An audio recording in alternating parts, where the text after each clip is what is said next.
ਅੱਧੀ ਰਾਤ ਨੂੰ ਪੰਜਾਬ ਦੇ ਵਿੱਚ ਬਹੁਤ ਵੱਡੀ ਘਟਨਾ ਵਾਪਰ ਗਈ ਹੈ। ਲੁਧਿਆਣਾ ਪੱਛਮੀ ਤੋਂ ਆਮ ਆਦਮੀ ਪਾਰਟੀ ਦੇ ਨਾਲ ਸੰਬੰਧ ਰੱਖਦੇ ਐਮਐਲਏ ਗੁਰਪ੍ਰੀਤ ਗੋਗੀ ਹੁਣਾਂ ਦੀ ਮੌਤ ਹੋ ਚੁੱਕੀ ਹੈ। ਮੌਤ ਦਾ ਕਾਰਨ ਸਿਰ ਦੇ ਵਿੱਚ ਗੋਲੀ ਲੱਗਣਾ ਦੱਸਿਆ ਜਾ ਰਿਹਾ ਹੈ।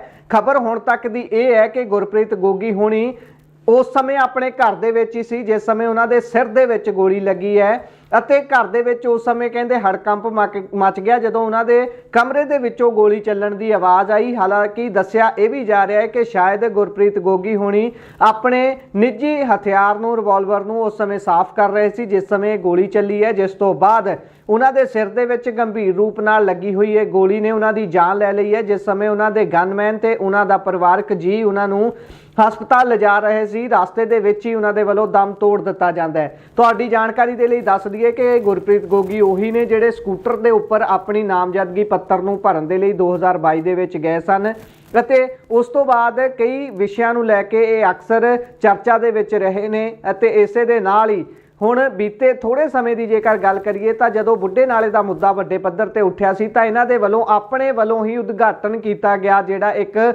ਪੱਥਰ ਸੀ, ਉਦਘਾਟਨੀ ਪੱਥਰ ਸੀ, ਉਸ ਨੂੰ ਭੰਨ ਦਿੱਤਾ ਗਿਆ ਸੀ, ਹੱਥੀਂ ਭੰਨਿਆ ਗਿਆ ਸੀ। ਉਸ ਤੋਂ ਬਾਅਦ ਕਾਫੀ ਸੁਰਖੀਆਂ ਵੀ ਇਹਨਾਂ ਦੇ ਵੱਲੋਂ ਬਟੋਰੀਆਂ ਗਈਆਂ ਸੀ ਪਰ ਹੁਣ ਹਾਲੇ तक ਇਹ ਕਾਰਨ ਸਪਸ਼ਟ ਨਹੀਂ ਹੋ ਸਕਿਆ ਕਿ ਮੌਤ ਦਾ ਕਾਰਨ ਕੀ ਰਿਹਾ, ਕਿਉਂ ਅਜਿਹਾ ਹੋਇਆ ਜਾਂ ਕਿਸੇ ਦੇ ਵੱਲੋਂ ਕੀਤਾ ਗਿਆ ਜਾਂ ਫਿਰ ਆਪ ਹੋਇਆ, ਇਹ ਹਾਲੇ तक ਸਾਹਮਣੇ ਆਉਣਾ ਬਾਕੀ ਹੈ। ਪਰ ਜਾਣਕਾਰੀ ਇਹੀ ਹੈ ਕਿ ਸਿਰ ਦੇ ਵਿੱਚ ਗੋਲੀ ਲੱਗਣ ਕਾਰਨ ਇਸ ਸਮੇਂ ਗੁਰਪ੍ਰੀਤ ਗੋਗੀ ਲੁਧਿਆਣਾ ਪੱਛਮੀ ਤੋਂ ਜਿਹੜੇ ਆਮ ਆਦਮੀ ਪਾਰਟੀ ਦੇ ਨਾਲ ਸੰਬੰਧ ਰੱਖਦੇ ਸਨ, ਐਮਐਲਏ ਸਨ, ਉਹਨਾਂ ਦੀ ਮੌਤ ਹੋ ਚੁੱਕੀ ਹੈ।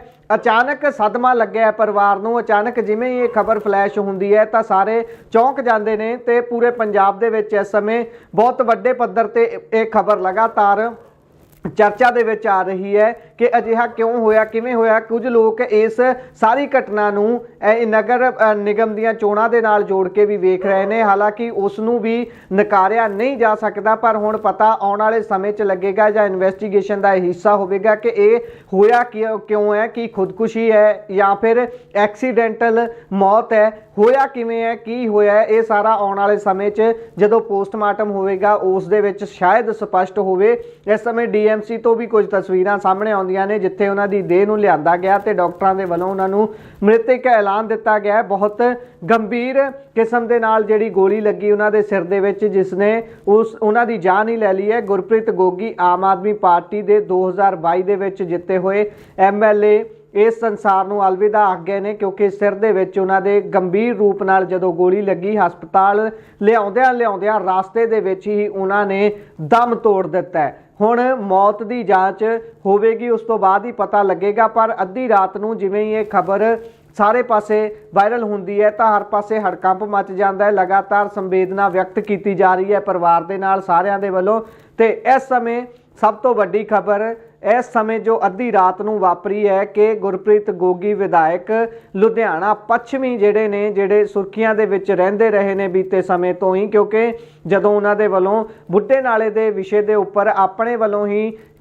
स्थापित किया गया मील पत्थर जिसका उद्घाटन किया गया सी उस नूं भन्न दिता जांदा है। उस समय सुर्खियां चाहुंदे ने उन्हां दे सिर दे विच गोली लगण करके उन्हां दी मौत हो चुकी है। बाकी जानकारी दे नाल तुहाडे नाल मुड़ तो जुड़ांगे, तद तक लई जुड़े रहो पंजाबी रेडियो ते TV USA नाल। धन्नवाद।